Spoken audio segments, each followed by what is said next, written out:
You're watching Action News Now. Storm Tracker weather. Coverage you can count on.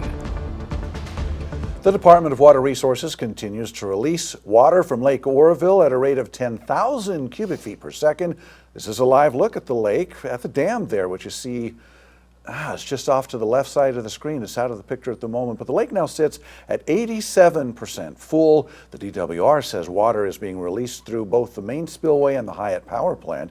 The releases are coordinated with the U.S. Army Corps of Engineers to make sure they leave room in the reservoir for spring runoff and to maintain balance throughout the entire water system. A lot of thought goes into balancing the water, the inflows, the outflows, and Chief Meteorologist Howie Gordon tracking more wet weather moving in, so we're going to keep seeing those inflows for a little while, right, Howie? Yes, for sure. We're going to see more of that the rest of tonight, Friday, and through Saturday, so we can add a little bit to those totals. All right, let's get up to the weather wall, but first here's a Doe Mill Road shot. That's Butte County looking off towards the east, and again, that's right, the raindrops want to block out our beautiful view, but I think it adds to it because it shows you what is really going on. So rain and snow showers have ramped up today. They'll continue to ramp up overnight tonight into tomorrow. Now for tomorrow, meteorologist Patrick Wright will keep an eye on what's going on because we got a slight chance at some thunderstorms later Saturday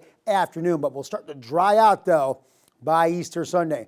Here's a look at our radar. We started to clear out last night, but more storms once again push into the area, and really the rain rates aren't too heavy. It's really just light rain. You get forced up the mountains. You see the rain-snow mix in the pink, and then you see the snow in the blue, and that's where you're going to see heavier rain or snow. So for the most part, not heavy, just widespread. A lot of the area seeing rain, where it was kind of on and off again with scattered showers for a good portion of yesterday. Right in the coastal range, in the North Mountains, temperatures again staying on the cooler side. We'll see more rain, and again, snow levels at about 3,500 feet. So we'll see some of that in the Sierra and the Cascades, especially over 4,000 feet, where we have winter storm warnings, where we could see maybe 6 to 18 inches of snow. Then in the foothills on the ridge, a little better temperature-wise. Some spots into the mid-50s, but still a rainy and even snowy or rain-snow mixed day.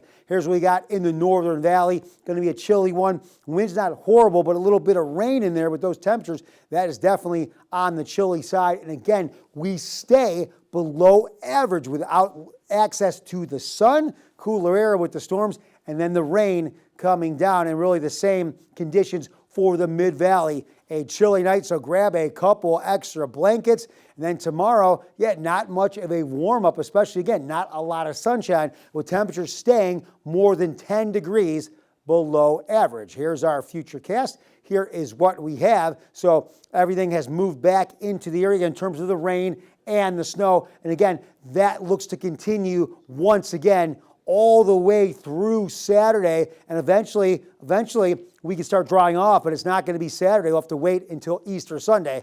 And here's where we pick up where we left off. What's going on is those storms are still here, helping to deliver all those showers and a little bit of wind. These storms, though, will continue to push further off to the south. And with that happening, what happens here? High pressure now moving into the area. That'll allow for sunshine, a dry off, as well as warmer temperatures by the middle of the week. Some portions of Northern California, we could see temperatures warming into the 80s. Again, 4,000 feet and higher, we got the warnings and advisories. Snow levels, though, down to about 3,500 feet. In the higher elevations, you'll see a lot of snow and winds in that 50-mile-per-hour range. Here's what we got for Saturday. One more rain day. Sunday, Easter Sunday, looking pretty good, and then really good as we kick off into the work week. The same applies for Reading. Look at some of those days warming up into the 80s. So maybe a little tricky start for the weekend, but I think it ends very nicely, especially Easter Sunday. What do you got? Do you have any plans on Sunday, Howie? You and I are going for an egg hunt. Chocolate. Actually, I'm going to the Sacramento Kings game, so that doesn't matter what the weather is. How about you? Yeah, I haven't really mapped it out yet. One day at a time here, one day at a time. Thanks, You'll be Howie. 72 and nice in there, Alan. Perfect. Yeah. All right, good.